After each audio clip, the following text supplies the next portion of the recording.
saya itu harus membuat rakyat Sulawesi Utara dulu merasa ingin memiliki. Yap. Kalau enggak jangan harap yang di Papua atau yang di Kalimantan ingin menonton kalau Sulawesi Utara sendiri belum mau menonton gitu setidaknya. Kita memang dorang tuh sebagai songko. Tapi kita tetap harus kasih tahu dorang. Dorang masih punya hati. Kalau semua ini bukan kita berdua. Halo Sobat TK, kembali lagi di podcast Kinari. Bulan April 2026 ini ada 6 film horor yang akan tayang di bioskop Indonesia. Koreksi kalau salah. Salah satunya ada Songko. Hari ini saya ditemani sama 2 sineas film Songko, satu sutradara, satu aktornya. Ada Kiva Rayanka Iska dan Berat Mamahit. Ini sebagai sineasnya. Belakangan namanya juga Kiva Iska Kiva apa sih Mas? Iya, aku ganti jadi Iska Kivano. Iska Kivano. Iya. Itu kenapa? Bentar Mas Gila, tahan. Iya. Ini beberapa film namanya bukan Kiva Iskak gitu. Iya, bukan. Ini kenapa ada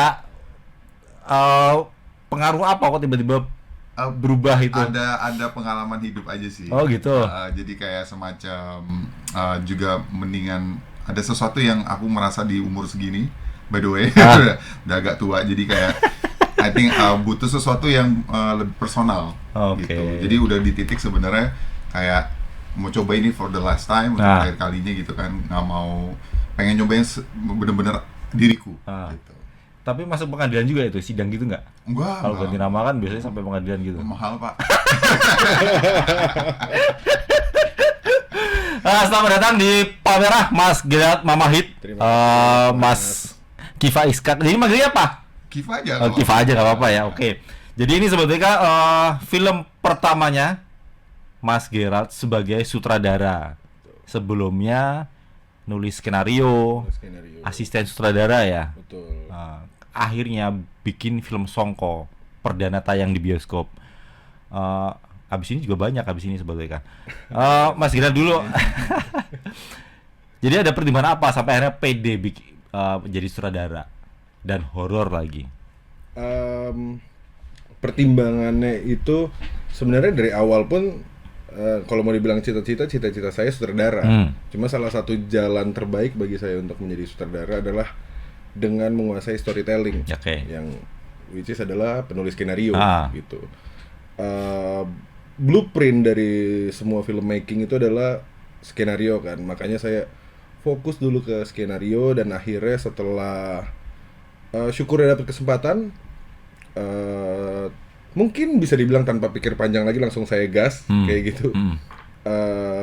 Berani dulu deh kayak gitu, bring it on, yang penting toh ini juga buat berkarya juga kan, dan kebetulan berkaryanya juga buat kampung halaman saya sendiri gitu di Sulawesi Utara. Oke.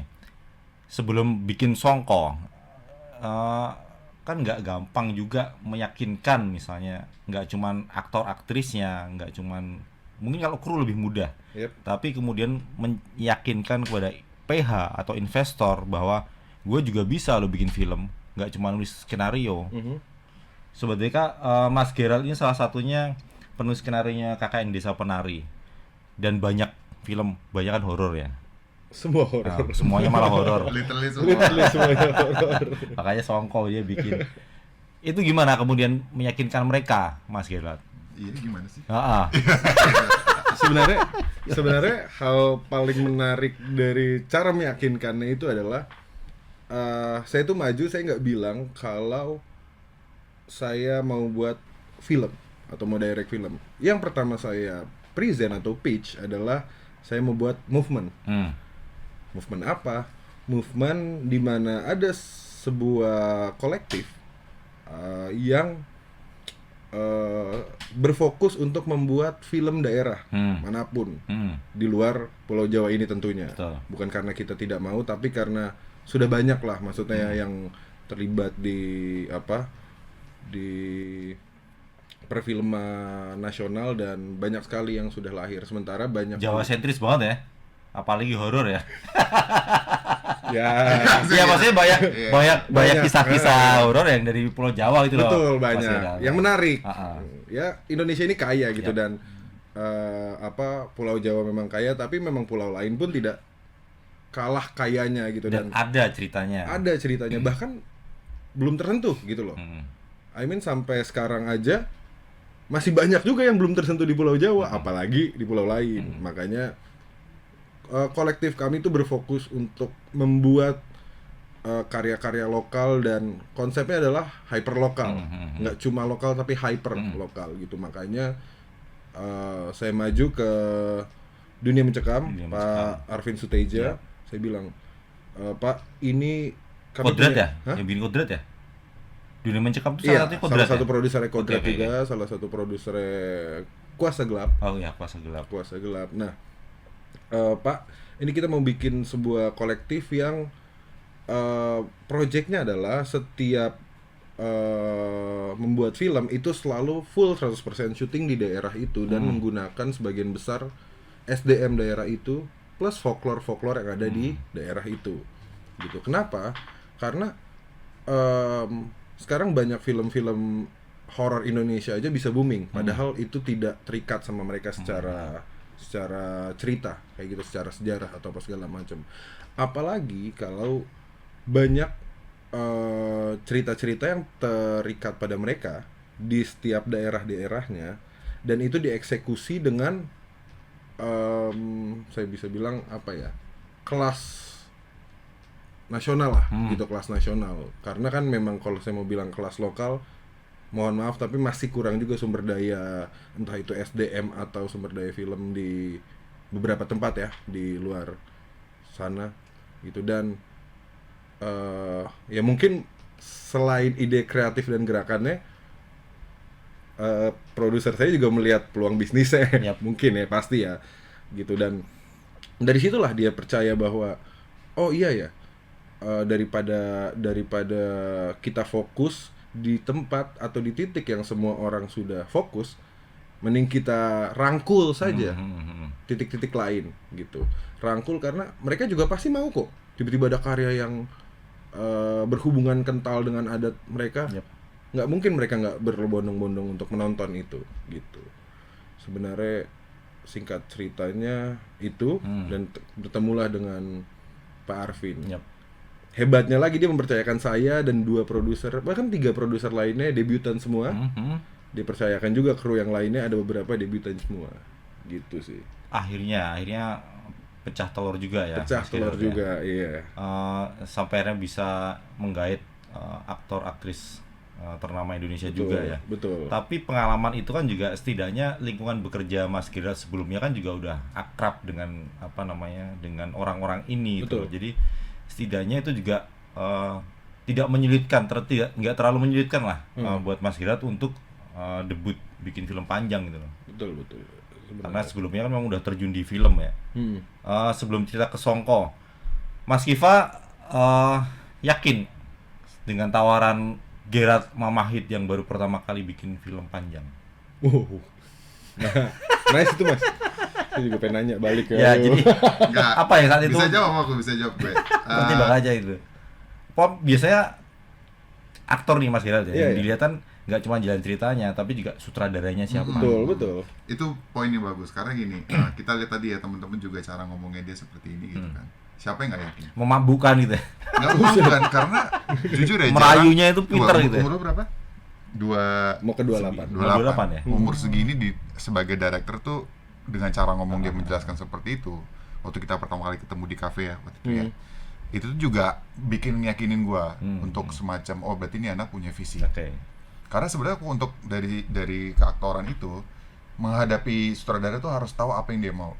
Nah, Mau itu nanti urusan berhasil atau enggaknya, itu tuh belakangan. at least aktor tuh harus ngeliat nih maunya apa nih, oke. gitu. Dia tahu nggak apa yang dia mau lakuin, gitu. Dan dia menjelaskan itu semua, gitu. Kesannya gue kayak ngomong nggak ada dia, gitu. Tapi itu ya, poinnya itu ya, Mas Kiva? Iya, karena memang ada beberapa project dari dulu juga kayak ditawarin, tapi nggak hands on sutradaranya. Cuman lewat casting director, terus Oke. ya udah datang reading sekali, udah sudah. Terus gue kayak ya udah, jadi kita nggak ada kepemilikan itu. Dan ya tuh be honest ya, maksud gue tuh jarang main horor, jarang. Betul. Kecuali mungkin tahun ini. Tapi kayak Terakhir gue ngelihat apa? jadi polisi loh, Mas Kifa. Udah Itu lama film banget, lama sih, tapi tahun film terbaru Masih- apa apa ya? ini, Gua Majapahit lihat Mas itu. Kifa ya. Maksud sih baru kemarin tuh. kok jadi lupa gue pengen ngomong apa. lanjut tadi apa? Main film horor. Iya, jarang kenapa? Ah. Karena gue juga tipe yang sebenarnya mau lihat dulu nih ceritanya kayak apa. Begitu Gerald dan anak-anak Gen Z-nya ini berempat, gue sampai kayak, oh, kok menarik ya? Gue nggak pernah tahu ada namanya Songko. Yap. Nggak pernah tahu gue Yap, kayak. Taunya ya maaf ya, maksudnya Jawa doang gitu kan. Paling beberapa lah dari daerah lain gitu. Tapi pas dijelasin masalah ini, gue kayak, ih, ternyata kita punya vampir bro, gitu kan. Jadi gue kayak, oh ya udah, ini menarik nih gitu kan. Terus pas dibilang juga syutingnya mau di mana, dia bilang kita mau autentik gitu kan. Jadi syutingnya di Tomohon, di Manado Tomohon. gitu kan. Terus gue kayak, oke, gas. Karena belum pernah. Kok Tomohon udah pernah. Udah Cuma pernah. maksudnya syuting kerja Oke. itu tuh belum gitu. Jadi kayak ini menarik banget. Padahal kan nggak enak juga Mas Kifa, kerja sambil jalan-jalan itu kan nggak enak. Siapa bilang? Maksudnya kalau kan bawaannya kerja itu bukan jalan-jalan. Enggak juga. Karena gini, kok nggak tahu ya kok untuk pemain-pemain yang lain ya. Ah. Cuma kalau bagi gua, ketika kita sebagai pemain apalagi dihadapkan dengan real situation, maksudnya tempat situasinya autentik itu masuk karakter akan lebih. Dapat ya. Mm-mm. Itu tadi kenapa akhirnya horor mau? Iya. Itu tadi nggak, kalau Mas Kifa kenapa akhirnya mau terima Songko ketika selama ini nggak pernah main film horor, akhirnya Pernah, cuman nggak iya, banyak kan. akhirnya terima tawaran Mas Gerard untuk Songko. Gitu. Karena secara visi misinya dia Dapat. jelas. Oke. Terus dia berani untuk ke tempat yang nggak jarang diambil sama filmmaker lainnya. Dia berani ngambil keputusan itu. Bagi gua itu sesuatu yang ya udah oke, berarti ini langkah pertama nih. Dan gue mau part di situ gitu. Supaya apa? Supaya at least kita oke nih ada nih yang lain nih selain Kunti dan temen-temennya nih gitu. Kunti dan geng. Padahal sebenarnya bukan hantu juga kan. Iya betul. Dan ini kan berarti beda lagi gitu. Akhirnya terima tawaran Romo Benedictus tuh gimana?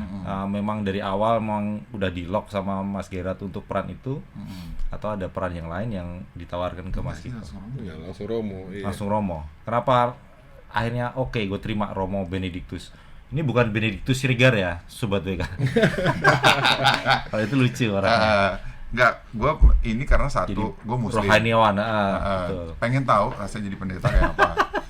Kedua juga karena keluarga gue dari bapak itu Katolik. Yap. Jadi kayak walaupun sering nemenin ke gereja saudara-saudara gitu ya, cuma ngelihat kan, oh kayak gini ternyata jadi Romo di mimbar seperti ini. Karena biasa kan sholat Jumat Iya, tahun iya. ini gitu kan.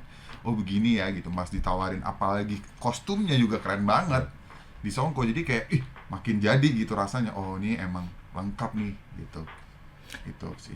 Trailernya juga mencekam itu Mas Gerard, Mas Kifa. Jadi kalau saya ngelihat juga kayak lihat Romo Benedictus di dalam gereja.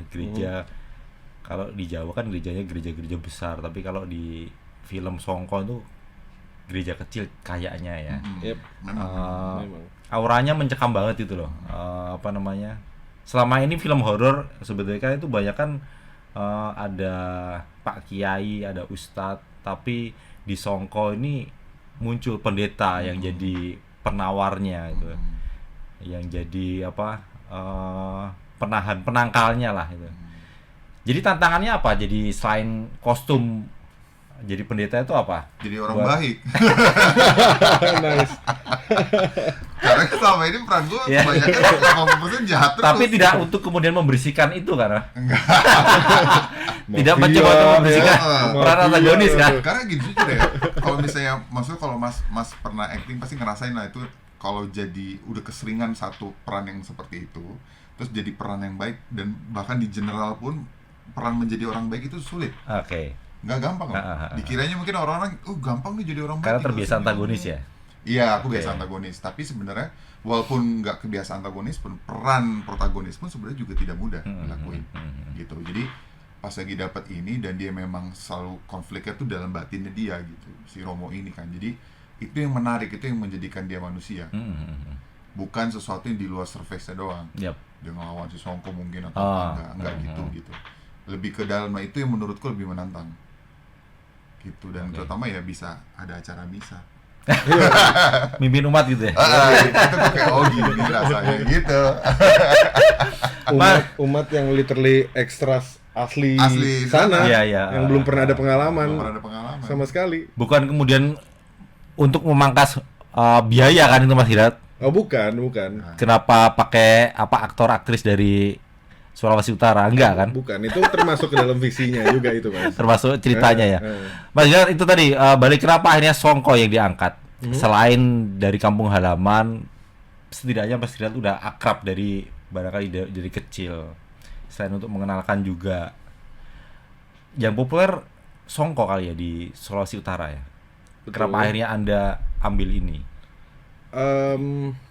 Jadi sebenarnya banyak sekali gitu creature atau folklore yang masih belum tersentuh. Mungkin hampir 100% belum tersentuh kali. Itu kan salah satu, balik ke topik yang awal tadi, salah satu visi misi saya. Dengan logika bahwa di setiap tempat termasuk kampung halaman saya sendiri saja, itu mungkin berapa ya? Baru berapa? 0,0 berapa persen folklore yang tersentuh dan difilmkan kan. Terbukti dari jumlah filmnya saja, film yang diangkat dari daerah ini aja apa gitu misalnya. Dan kenapa saya akhirnya pilih Songko? Pertama, satu itu pasti karena saya penulis skenario ya. Setelah riset segala macam, saya tahu ini bisa saya relate-kan gitu dalam skenarionya. Jadi kalau misalnya saya dapat satu judul dan satu folklore, saya langsung lihat, saya bisa ngelihat gitu pattern mana yang bisa disambungkan ke isu atau apapun yang terjadi zaman sekarang. Terus yang kedua, Songko itu juga kadang menjadi sebuah sebutan apa ya? Sebutan kasar dari kayak orang-orang sana, orang-orang Sulawesi Utara, sebutan kasar yang kayak lu tuh ini ya, basongko ya gitu. Kayak misalnya kayak basongko tuh kayak lu ngesongko gitu ya, kayak lu ngepelet atau lu ngesantet kayak gitu loh. Nah, yang ketiga, ada hal menarik yang dikatakan saat saya riset gitu. Jadi kan kalau memang lihat di sinopsisnya atau di beberapa trailer, mungkin dijelaskan kalau Songko itu creature yang sebenarnya adalah manusia kan. Yap. Nah, dalam berbagai Manusia yang pakai songko gitu ya. Songkok. Oh enggak, Songko Bukan. itu Tapi artinya bukan dari, karena ada beberapa cerita yang kemudian mengkaitkan dengan Songko, itu mengkaitkan dengan songkok Mas Kifa. Tapi kemudian dihilangkan K-nya karena teror si hantu, bukan si Songko ini pakai peci, pakai kopiah. Cuman dia faceless kan, bisa terbang. Nah itu Mas, makanya yang pas saya riset, itu versinya banyak banget. Banyak banget, ada yang bilang dia itu bahkan yang paling jauh nih, ini udah paling jauh, ini kayak itu badannya kambing kayak gitu. Ada juga. Sampai bingung kan, mau gimana nih nyatuinnya semua. Cuma ada satu hal yang menarik. Ada pas saya riset ada yang bercerita panjang kalau dia itu bisa jadi keturunan juga darah, dan sebenarnya mereka tuh aktif juga di gereja, aktif di masyarakat. Manusia maksudnya ya? Manusia. Dan aktif di kegiatan sosial, nggak semua jahat, nggak semua baik, kayak berkamuflase menurut kepercayaan yang menceritakan itu saat saya meriset. Dan berarti ada dua versi, ada satu yang memang dia Songko tapi berkamuflase menjadi manusia agar dia baik-baik saja, atau ada satu lagi yang dia Songko berkamuflase jadi manusia agar bisa menyerang manusia gitu. Ada dua, jadi satu yang baik demi dirinya sendiri, satu yang jahat tapi demi dirinya sendiri juga gitu loh. Cukup menarik kan sudut pandangnya kayak gitu, dan itu yang pengen saya angkat. Dan memang populer ya di Sulawesi Utara ya. Sangat Wah, populer, sangat sangat populer, populer. ya. Ternyata. Di antara kisah-kisah yang lain. Betul, sangat populer sih.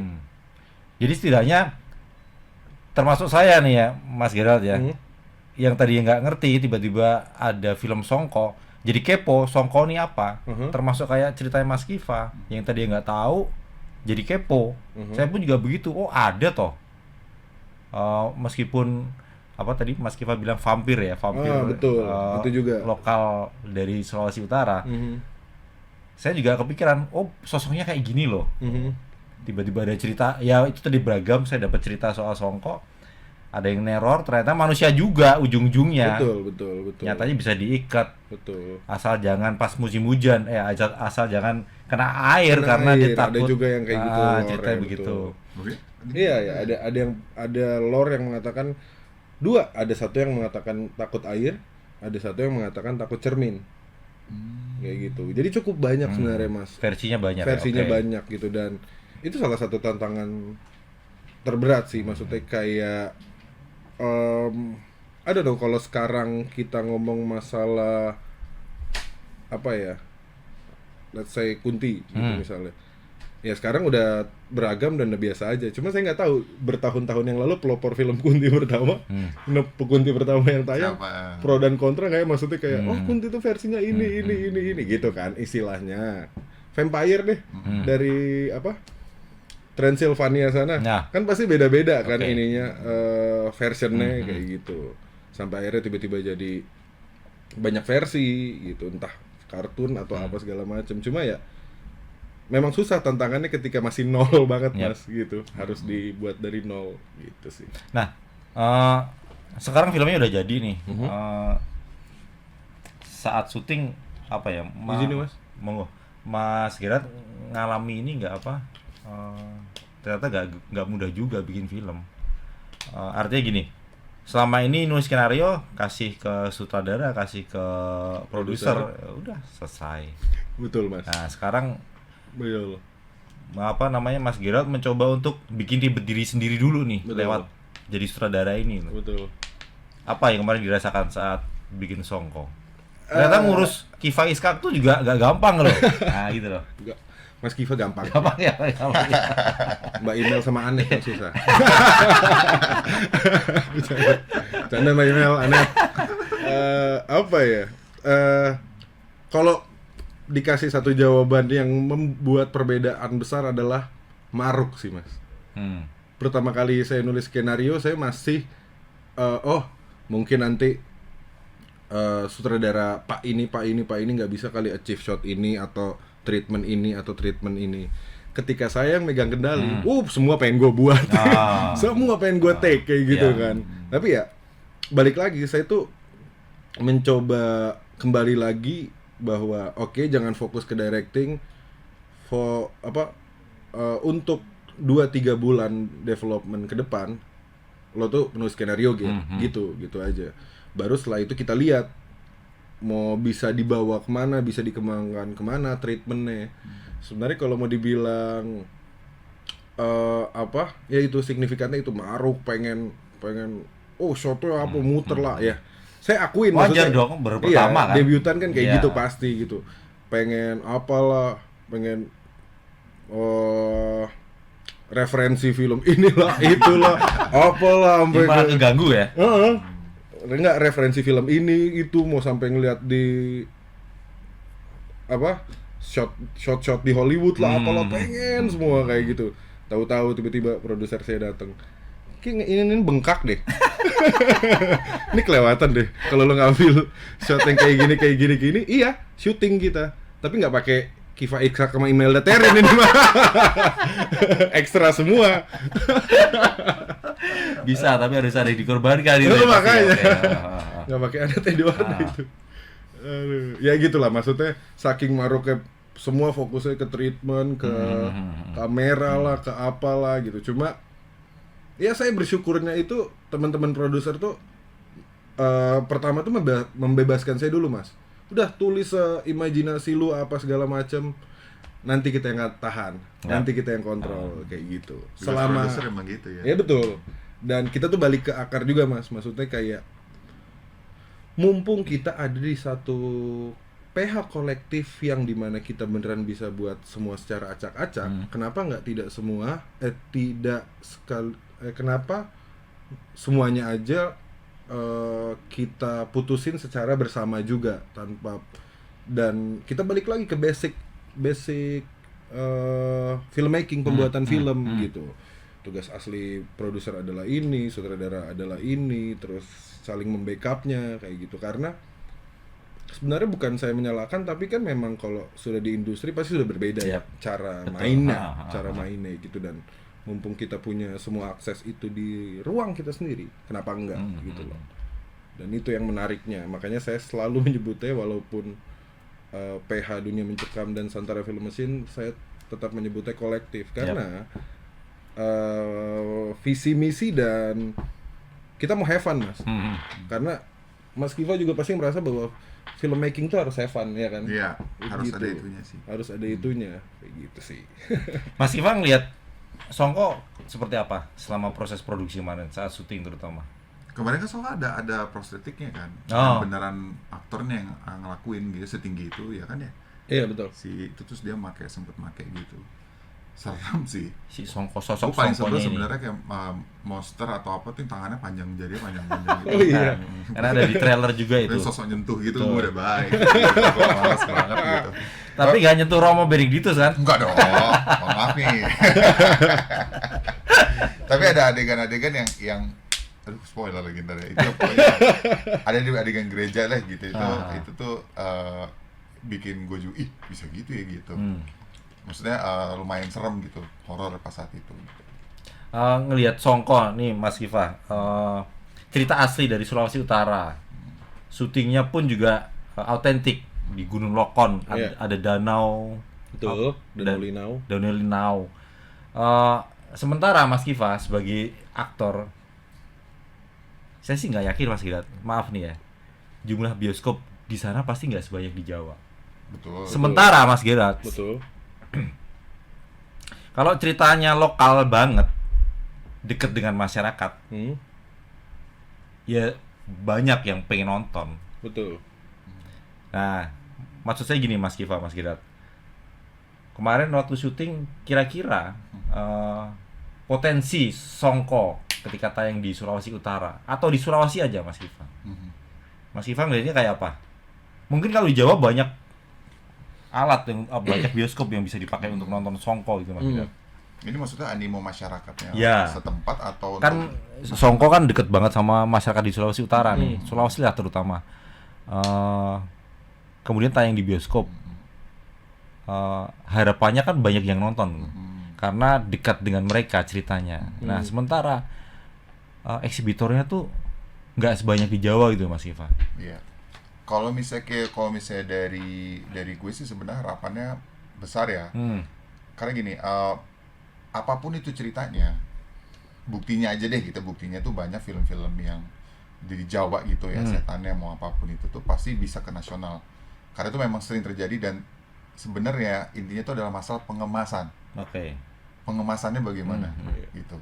Hasil jadi filmnya. Oke. Cara promosinya, terus bikin filmnya seperti apa, style seperti apa gitu kan. Itu sebenarnya salah satu tahap utamanya untuk bisa menjadikan film ini diterima di kalangan Manapun lah, manapun lah, masyarakat gitu ya, luas. nasional gitu kan. Nah kalau kedua masalah lokal itu walaupun bioskop sedikit mereka akan excited atau tidak, itu sebenarnya akan, karena kenapa? Waktu kemarin premier kita tuh di belakang gue tuh gue nggak tahu itu keluarganya siapa, keluarga lu kali gue nggak ngerti gitu kan. Terus ada Jobe, ada siapa gitu kan. Jadi pas giliran lagi ada bercandaan Manado, which is ini 80% ya Manado. Oke. Ya, Iya. oke. 80% gitu. Dialognya juga Manado juga, Romo Benedictus. Untung aku nggak Oh, aman. Dia karakter pendatang. pendatang. Oh, soalnya. Kok nggak mati gue. Tapi pas udah gitu orang-orang ini di belakang itu seru sendiri. Oh, oke. Terus tiba-tiba udah mati gue nggak sabar untuk ke Manado deh gimana nih gitu. Karena Jobe aja pemainnya aja, which is duduk sebelah gue aja, dia komentar padahal dia yang main. Gitu. Dan gue melihat jadi ada karakteristik gitu kan. Oh ini orang-orang Manado begini kali ya kalau nonton di bioskop Oke. gitu. Mereka emang seru, orangnya kan seru juga kan sebenarnya gitu. Jadi emang bersinergi gitu. Jadi mungkin ya caranya gitu, hopefully dari meledaknya di Manado dengan orang-orang di Sulawesi untuk bisa word of mouth kencang, itu bisa nyampe ke daerah manapun. Oke. Karena sebenarnya salah satu senjata utama di perfilman kita itu adalah word of mouth. Orang Indonesia tuh malas, Betul. pemalas mereka. Misalkan gue juga gitu kadang, Gar bagus gak sih filmnya? Duh masih kayaknya enggak deh gitu. Berarti kan gue gak subjektif, kok gue bilang yaudah deh gue malas juga nih nonton gitu. Padahal gue pengen nonton gitu. Bahkan gara-gara dia udah ngomong gitu, karena ada sense percaya, dia seorang director, dia punya taste gitu. Nah ini nih variabelnya banyak. Betul, Itu aja kita sebagai filmmaker ya, apalagi orang-orang ini, yang bukan mereka yang lebih filmmaker. menentukan bayar parkir, bioskop, gitu kan. Jadi hopefully kita mulai dari di daerah Sulawesi dulu, terutama di Manado, gitu kan. Semoga mereka suka dan I believe animonya pasti gede lah, lumayan gitu. Mudah-mudahan. Saya pernah sampai Raja Ampat, Mas Kifa, Mas Girat. Itu saya tanya orang lokal di sana, pernah nggak nonton bioskop? Kami kalau nonton harus ke Manado salah satunya. Oh iya. Sampai kayak gitu. Nggak tahu ya hari ini ya. Okay. Apakah sudah ada XX1 atau eksibitor yang lain. Tapi saya kadang-kadang kemudian menganggap bahwa Mas Gerard bikin film sudah sebagus ini, Mas Kifa aktingnya sudah sejago itu, tapi ketika distribusi filmnya belum rata ya di Indonesia itu loh, kadang-kadang aduh ngelus dada. Nah gitu loh, maksud saya itu aja sih Mas Gerard. Jadi betul. makanya tadi kenapa Songko populer banget di Sulawesi, tapi kalau ternyata di Sulawesi orang susah nonton film, Betul. kan aduh kok gini banget gitu loh. Kadang-kadang kan ya ini pemerintah apalah nanti harusnya juga merata itu loh, maksud saya gitu loh Mas Girat. Jadi kalau Songko populer di Sulawesi, harusnya Sulawesi itu banyak yang nonton, orang-orang Sulawesi. Itu dia Mas. Saya boleh berpendapat? Boleh. Jadi sebenarnya itu salah satu visi misi saya dan teman-teman dari Santara Film Machine yang disupport sama Mas Arvin dan Dunia Mencekam. Oke.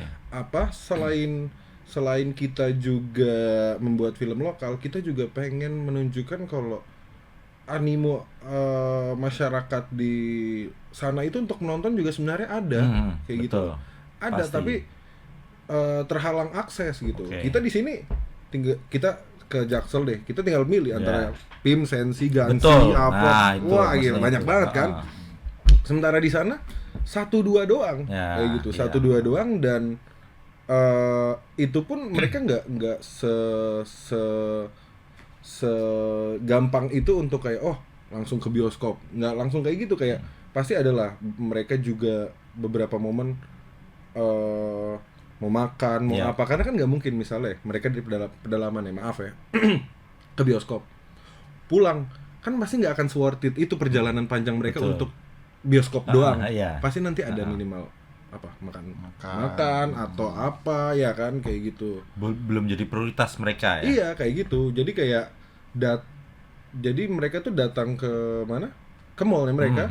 Bioskop itu pasti nomor 2, nggak bisa 1 gitu dan langsung pulang pergi. Ada yang 2 jam perjalanan ya kan, ada yang 3 jam perjalanan gitu sih Mas. Tapi betul tadi saya setuju juga dengan Mas Kifa masalah word of mouth-nya. Tapi memang visi lain kita adalah sense of belonging Mas. Maksudnya kayak saya itu harus membuat rakyat Sulawesi Utara dulu merasa ingin memiliki. Kalau enggak jangan harap yang di Papua atau yang di Kalimantan ingin menonton kalau Sulawesi Utara sendiri belum mau menonton gitu setidaknya. Dan itu kan yang sudah terjadi di kita kan. Seberapa bangga banyak film-film di Pulau Jawa ini positif ya. Di Pulau Jawa ini menonton film-film mereka, dan akhirnya masyarakat di luar itu kayak gila ya, bagus juga ternyata ya mendengar mendengar mereka ngomongin tentang film ini gitu. Ya saya pengen switch aja, kayak sense of belonging itu adalah milik mereka dari pulau lain gitu, dan akhirnya yang FOMO yang di kita gitu, yang di kota-kota gitu ya, why not sih sebenarnya langkah itu masih langkah yang sangat panjang sih, tapi ya doain Ini, aja kita ya, mulai titik dari Songko. awalnya ya. Betul. Oke. It's a start lah ya. Iya, betul. Jadi Mas Gilar nggak berhenti di Songko ya? Iya. Pasti Let's nanti see. ada. Let's see. Ya semoga sih Mas. Saya Nggak, aslinya nggak kapok kan? Oh enggak. Ngedirect Mas Kiva, Imelda Terin, Enggak. Brit gitu nggak ini ya? Anet doang. Oh, Mas, aku kasih tau lah, ini pertama kali aku ngomong di ini promo. Mereka berdua tuh sama Anet tuh suka ini, maksudnya klop banget Oh iya, gitu, sama Anet. bercandaan mulu. Tapi dia- ada nggak ada apa-apa kan? enggak. Buset. Lagi nih. Pancing. Kenapa Mas Kiva? Iya, nggak maksudnya mau bilang Gerald tuh sebenarnya salah satu sutradara yang pernah kerja sama gue tuh yang sabar banget. Karena ya namanya film ya, produksi Iya, film tuh iya. selalu nggak sempurna. Betul. Tapi karena gue selalu pengen tahu nih ini dalam keadaan gini Gerald gimana. Gue suka merhatiin kan, oh dia marah nggak ya gitu. Enggak, gue kayak ayo dong, emosi dong. Enggak, gue pengen dia emosi. Tapi Gara-gara apa misalnya? ya Nge- jadwalnya molor. Oke. Misalkan gitu. Tapi dia harus on terus kan sebagai sutradara. Tapi dia biasanya kalau yang gue temuin kadang-kadang udah lumayan tinggi kan suaranya. Kalau selama syuting sama gue sih enggak Gerald gitu. Jadi menurut gue dia bisa dengan kemarin ya Medan seperti itu, dia untuk nextnya pasti bisa akan lebih bagus gitu. Maksudnya cara pembawaannya dia gitu. Kemarin aja udah begitu. Mungkin cara pertama masih sabar Mas Kiva. Enggak juga loh. Enggak ya? Enggak juga. Justru biasanya yang pertama itu perfeksionis. Oh. Gitu. Dia pasti ngerasa tegang dulu kan, karena harus semuanya menurut dia harus benar. Gitu. Ini dia enggak gitu. Kolektif sih Mas saya. Iya. Saya pengen apa ya? Saya pengen semua itu berkarya dulu gitu. Mungkin yang dipertaruhkan pun nama saya, mungkin nama saya karena ujung-ujungnya nanti di ending apa written and directed gitu kan. Cuma kan ada beberapa film yang kadang-kadang walaupun dibayar banyak yang pengen berkarya juga kan, cuma betul. terhalang konsep, terhalang apa segala macam. Cuma kayak untuk pertama ini kayak saya pengen fun gitu loh, nggak mau saya debut saya langsung dicap Yap. ngomong ini ngomong itu. Berarti abis ini ngomong ini ngomong itu ya. 2-3 lagi lah. Nanti kalau nggak jadi. Jadi kalau sudah debutan Mas Kiva, lampunya cukup 1. Kalau Mas Gerald biasanya maunya 5. Kameranya Iya, biasanya gitu kan. biasanya gitu. Betul. Berarti bener tuh perfect kan, pengen yang sempurna kan memang. Itu tadi mudah-mudahan nggak kapok ya Mas Gerald ya. Enggak. Malah saya mengharapkan tantangan yang lebih kayak gitu. Jangan-jangan mau udah nyiapin Songko 2 deh. Waduh. Aminin aja nggak? Amin. Ya artinya banyak pasti sebagai penulis skenario kan pasti punya banyak cerita juga yang Betul. Mas Gerald pegang gitu loh. Meskipun spesialis horor ya, jadinya kemungkinan apalagi sekarang punya kemampuan mendirect itu kan keahliannya bertambah, kepercayaannya ke orang lain juga makin banyak. Ini jadi nyusul kan berikutnya. Ya semoga Mas, doain Cerita aja. mana cerita ada, nah, kan begitu. Skenario mana ya ada itu. Artinya nggak berhenti di Songko, mudah-mudahan setelah ini Mas Gerald nambah lagi film-film yang lain. Terima kasih. Amin. Mas Kiva ada pesan apa buat Sobat WK sebelum nonton film Songko? Oh, pesanku adalah sebenarnya yuk kita mulai untuk lebih mengambil dan menyukai perspektif cerita yang lain di negara kita yang tercinta ini. Karena tanpa kalian pun juga sebenarnya maksudnya kami tuh butuh dukungan kalian untuk bisa kedepannya lebih baik gitu kan, kinerjanya juga lebih baik, ekosistemnya lebih baik, dimulai dengan beragamnya cerita gitu. Jadi kami minta tolong sekali untuk yuk kita coba nonton Songko, dan bagaimana setelah itu kita sangat menunggu apa sih yang sebenarnya kalian dapat dari cerita yang lain dari Pulau Jawa gitu. Mas Gerald Mamahit. Tentang kenapa harus nonton film Ya. Songko atau Pesan buat sebelum film Songko tayang di bioskop. sebenarnya Songko ini tuh cuma sebuah awalan nggak pakai cuma sebuah awalan dari jalan panjang yang akan kami tempuh untuk tetap menjaga banyak cerita-cerita lokal kayak gitu. Karena bahkan saya boleh cerita dikit. Ada beberapa kisah-kisah lokal yang sudah hampir terlupakan, Mas. Oke. Gitu, ya kan. Sudah hampir terlupakan dan kita sebagai filmmaker punya skill untuk memvisualkan itu, kenapa enggak gitu. Jadi dengan menonton film Songko pun sebenarnya kalian tuh akan mengerti kenapa kami memperjuangkan banyak sekali cerita-cerita lokal ke depannya, karena itu harus gitu. Kita sekaya itu bahkan untuk sebuah cerita storytelling, setiap yang saya tahu adalah storytelling itu selalu bagian dari karakter budaya leluhur. Semua storytelling gitu, dan ya itu penting buat kita ke depannya. Itu sih. Jadi 23 April 2026. Terima kasih Mas Gerald Mamahit dan Mas Kiva Iska Kivano. Iska Kivano. Iska Kivano sudah mampir ke Palmerah. Selamat bersenang-senang di bioskop, Mas Gerald, Mas Kiva. Terima kasih banyak Mas waktunya. Ditunggu karya berikutnya. Siap. Jangan lupa Sobat TK, film Songko mulai 23 April di seluruh bioskop Indonesia. Bye-bye.